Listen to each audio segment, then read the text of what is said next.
ನಮಸ್ತೆ friends, Itagi Hemant YouTube ಚಾನಲ್ಗೆ ಮತ್ತೊಮ್ಮೆ ನಿಮಗೆಲ್ಲ ಸ್ವಾಗತ. ನಾನು ನಿಮ್ಮ ಗೆಳೆಯ ಹೇಮಂತ್. ಸದಾ ನನ್ನ ಯೂಟ್ಯೂಬ್ ಚಾನಲ್ನಲ್ಲಿ ರಾಜಕೀಯ ವಿಷಯಗಳನ್ನ ನೋಡ್ತಾ ಸಪೋರ್ಟ್ ಮಾಡ್ತಾ ಬಂದಿರತಕ್ಕಂಥ ನನ್ನೆಲ್ಲ ಆತ್ಮೀಯ ಸ್ನೇಹಿತರಿಗೆ ಇದೀಗ ನನ್ನ ಒಂದು ಹೊಸ ಪ್ರಯತ್ನ, ಒಂದು ಅಡುಗೆ ರೆಸಿಪಿಯನ್ನು ನಿಮ್ಮ ಮುಂದೆ ತರ್ತಾ ಇದ್ದೀನಿ. ಅದರಲ್ಲೂ ಕೂಡ ಈ ಚಳಿಗಾಲಕ್ಕೆ ಅತ್ಯಂತ ವಿಶೇಷವಾದ ಗರಿಗರಿಯಾದ ಈರುಳ್ಳಿ ಪಕೋಡವನ್ನು ಹೇಗೆ ಮಾಡೋದು ಅನ್ನೋದನ್ನು ನಾನು ತೋರಿಸ್ತೀನಿ ಸ್ನೇಹಿತರೆ. ಇವತ್ತು ಈ ಒಂದು ಗರಿಗರಿಯಾದ ಈರುಳ್ಳಿ ಪಕೋಡವನ್ನು ಮಾಡೋದಕ್ಕೆ ಎರಡು ಮುಖ್ಯವಾದ ಟಿಪ್ಸನ್ನು ನಾನು ಕೊಟ್ಟಿದ್ದೀನಿ. ದಯವಿಟ್ಟು ಈ ವಿಡಿಯೋವನ್ನು ಪೂರ್ತಿಯಾಗಿ ನೋಡಿ. ಆ ಟಿಪ್ಸ್ಗಳನ್ನು ನೀವು ಸಹ ಉಪಯೋಗಿಸ್ಕೊಂಡು ಹೋಟೆಲ್ಗಳಲ್ಲಿ ಹಾಗೂ ಬೇಕರಿಯಲ್ಲಿ ಸಿಗ್ತಕ್ಕಂಥ ಗರಿಗರಿಯಾದ ಒಂದು ಪಕೋಡವನ್ನು ನೀವು ಮಾಡ್ಬೋದು. ನೋಡಿ ಫ್ರೆಂಡ್ಸ್, ಈ ಥರ ಆಗಬೇಕು. ಗಟ್ಟಿ ಗಟ್ಟಿ ಗುಂಡಿ ಇರೋದು ಬೇಡ. ಈಗ ಪದರವಾಗಿರಲಿ ಈರುಳ್ಳಿ. ನಾವು ಹಿಟ್ಟನ್ನು ಕಲಿಸ್ಕೊಳ್ಳೋದಕ್ಕಿಂತ ಮುಂಚೆ ಹಿಂಗೆ ಬಾಣಲೆಯಲ್ಲಿ ಎಣ್ಣೆಯನ್ನು ಬಿಸಿಗೆ ಇಟ್ಕೋಬೇಕು. ಬನ್ನಿ ಫ್ರೆಂಡ್ಸ್, ಈಗ ಹಿಟ್ಟನ್ನು ರೆಡಿ ಮಾಡ್ಕೊಳ್ಳೋಣ. ಸ್ವಲ್ಪ ಕಡಲೆ ಹಿಟ್ಟು ಬೇಕಿದ್ರೆ ನಿಮಗೆ ಸ್ವಲ್ಪ ಅಕ್ಕಿ ಹಿಟ್ಟನ್ನು ಹಾಕ್ಕೊಳ್ರಿ. ಅಕ್ಕಿ ಹಿಟ್ಟು ಹಾಕಿದರೆ ಪಕೋಡ ಗರಿಯಾಗಿ ಬರುತ್ತೆ. ನಂತರ ಸ್ವಲ್ಪ ಅರಿಶಿನ, ರುಚಿಗೆ ತಕ್ಕಷ್ಟು ಉಪ್ಪು,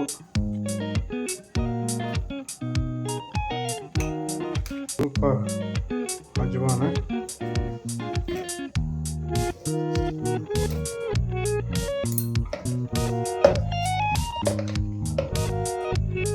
ಜೀರಿಗೆ ಪೌಡರ್,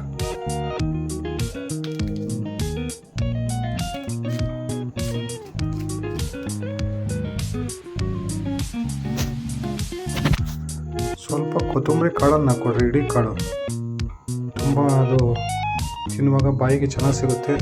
ಅದಕ್ಕೋಸ್ಕರ ನಾನು ಸ್ವಲ್ಪ ಸಬ್ಸಿಗೆ ಸೊಪ್ಪನ್ನು ಹಾಕ್ಕೊಂಡಿದ್ದೀನಿ. ನಮ್ಮ ಮನೇಲಿ ಇತ್ತು, ಹಾಗಾಗಿ ಇದನ್ನ ಹಾಕಿದರೆ ಹಾಕ್ಕೋಬೋದು, ಇಲ್ಲಾಂದರೆ ನೀವು ಸ್ಕಿಪ್ ಮಾಡಿದರೆ ಮಾಡ್ಕೋಬೋದು.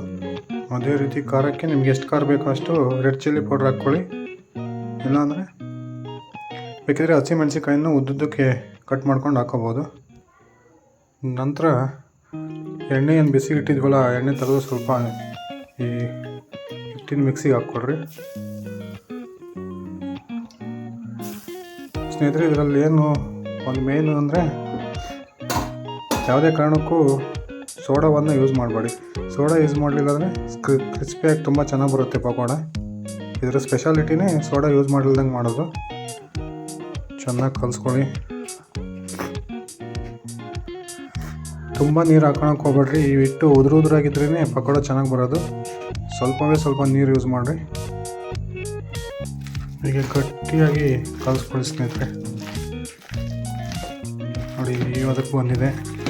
ಹಿಟ್ಟೇನಾದರೂ ಶಾರ್ಟೇಜ್ ಆಗೈತಿ ಅಂತ ನಿಮಗೆ ಅನಿಸಿದ್ರೆ ಸ್ವಲ್ಪ ಹಿಟ್ಟನ್ನು ಹಾಕ್ಕೊಳ್ಳಿ, ಇನ್ನೊಂದು ಸರಿ ಕಡಲೆ ಹಿಟ್ಟನ್ನು.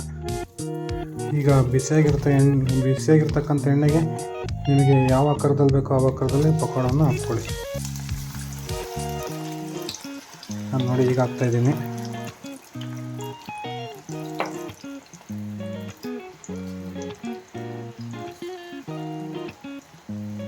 ತುಂಬ ಟೇಸ್ಟಾಗಿರುತ್ತೆ ಫ್ರೆಂಡ್ ಇದು. ಅದರಲ್ಲೂ ಮೇನು ನಾವೇನು ಸ್ಪೆಷಲಾಗಿ ಕೊತ್ತಂಬರಿ ಕಾಳನ್ನು ಯೂಸ್ ಮಾಡಿದ್ದೀವಿ. ಅದಂತೂ ತಿನ್ನುವಾಗ ಬಾಯಿಗೆ ಸಿಗುತ್ತೆ. ತುಂಬ ಚೆನ್ನಾಗಿರುತ್ತೆ ಟೇಸ್ಟು. ಈ ರೀತಿ ಒಂದು ಸೈಡ್ ಬಂದ ನಂತರ ಇನ್ನೊಂದು ಸೈಡು ಇದನ್ನು ಮಗ್ಸಾಕಿ ಆ ಸೈಡು ಚೆನ್ನಾಗಿ ಬೇಯಕ್ಕೆ ಬಿಡಿ.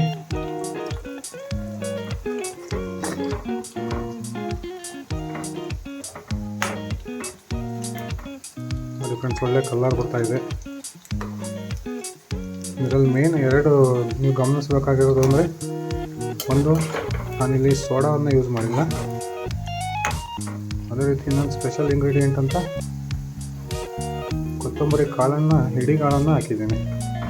ಇವೆರಡು ಮೇನ್, ಇವೆರಡನ್ನು ಯೂಸ್ ಮಾಡಿ ಫ್ರೆಂಡ್ಸ್. ಇವೆರಡನ್ನು ಟಿಪ್ಸ್ ನೋಡ್ಕೊಳ್ಳಿ.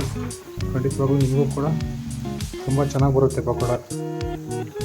ಇದು ಏನಂದರೆ ಫ್ರೆಂಡ್ಸ್, ಈ ಬೇಕ್ರಿಗಳಲ್ಲೆಲ್ಲ 4-5 ದಿನ ಹಿಟ್ಟು ಮಾರ್ತಾರಲ್ಲ, ಆ ಥರದ ಪಕೋಡ ಇದು. ಏನು ಮಾಡಿದ ದಿವಸನೇ ತಿನ್ನಬೇಕು ಅಂತೇನಿಲ್ಲ, ಯಾವುದೇ ರೀತಿ ಕೆಡೋದಿಲ್ಲ. ಯಾಕಂದರೆ ಸೋಡಾ ಯೂಸ್ ಮಾಡಿಲ್ಲ ನಾವು, ಹಾಗಾಗಿ ಇದು ಕೆಡೋದಿಲ್ಲ. 3-4 ದಿವಸ ಇಟ್ಟು ತಿನ್ಬೋದು. ಇದನ್ನ ತುಂಬ ಗರಿಯಾಗಿರುತ್ತೆ. ಕ್ರಿಸ್ಪಿಯಾಗಿರುತ್ತೆ, ತುಂಬ ಟೇಸ್ಟಿನೂ ಕೂಡ ಆಗಿರುತ್ತೆ. ಒಂದ್ಸರಿ ನೀವು ಕೂಡ ಟ್ರೈ ಮಾಡಿ ಸ್ನೇಹಿತರೆ. ನೋಡಿ ಒಳ್ಳೆ ಕಲರ್ ಬರ್ತಾಯಿದೆ. ಇನ್ನು ಸ್ವಲ್ಪ ಬೇಯಿಸ್ಕೊಳ್ಳೋಣ, ಅಂದರೆ ಈರುಳ್ಳಿ ಚೆನ್ನಾಗಿ ಬೇಯಲಿ. ಇಷ್ಟೇ ನೋಡಿ ಫ್ರೆಂಡ್ಸ್, ನೀವು ಕೂಡ ಸುಲಭವಾಗಿ ಮನೆಯಲ್ಲೇ ಮಾಡ್ಕೋಬೋದು. ನಾನು ಹೇಳಿರ್ತಕ್ಕಂಥ 2 ಟಿಪ್ಸನ್ನು ಯೂಸ್ ಮಾಡಿ ಖಂಡಿತವಾಗ್ಲೂ ತುಂಬ ರುಚಿಯಾಗಿ ಬರುತ್ತೆ. ನೋಡಿ ಬಿಸಿ ಬಿಸಿಯಾದ ಈರುಳ್ಳಿ ಪಕೋಡ ತಿನ್ನೋದಕ್ಕೆ ರೆಡಿಯಾಗಿದ್ದಾವೆ. ನಿಮಗೆ ಹೇಗೆ ಬೇಕೋ ಹಾಗೆ ತಟ್ಟೆಯಲ್ಲಿ ಅಲಂಕಾರನ ಮಾಡಿಕೊಂಡು ತಿನ್ನೋದಕ್ಕೆ ಕೊಡ್ಬೋದು. ನೋಡಿ ಫ್ರೆಂಡ್ಸ್, ಆಕಾರ ಬೇಕಿದ್ರೆ ನೀವು ಯಾವ ಆಕಾರ ಬೇಕೋ ಆ ಆಕಾರದಲ್ಲಿ ಹಾಕ್ಕೊಳ್ಳಿ. ನಾನು ಬಿಡಿ ಬಿಡಿಯಾಗಿರಲಿ ಅಂತ ಈಗ ಹಾಕಿದ್ದೀನಿ. ನನ್ನ ಯೂಟ್ಯೂಬ್ ಚಾನಲ್ಲಿ ಈ ಹೊಸ ರುಚಿ ಮಾಡ್ತಿರ್ತಕ್ಕಂಥದ್ದು ನಂದಿದು ಪ್ರಥಮ ಪ್ರಯತ್ನ ಸ್ನೇಹಿತರೆ. ದಯವಿಟ್ಟು ವಿಡಿಯೋ ನೋಡಿ. ಈ ವಿಡಿಯೋ ನಿಮಗೆ ಇಷ್ಟ ಆಗಿದ್ದರೆ ನಾನು ಮಾಡಿರ್ತಕ್ಕಂಥ ಈ ಈರುಳ್ಳಿ ಪಕೋಡ, ಗರಿಗರಿಯಾದ ಈರುಳ್ಳಿ ಪಕೋಡ ನಿಮಗೆ ಇಷ್ಟ ಅನಿಸಿದರೆ ದಯವಿಟ್ಟು ಲೈಕ್ ಮಾಡಿ, ಶೇರ್ ಮಾಡಿ, ಅದೇ ರೀತಿ ಕಮೆಂಟ್ ಮಾಡಿ.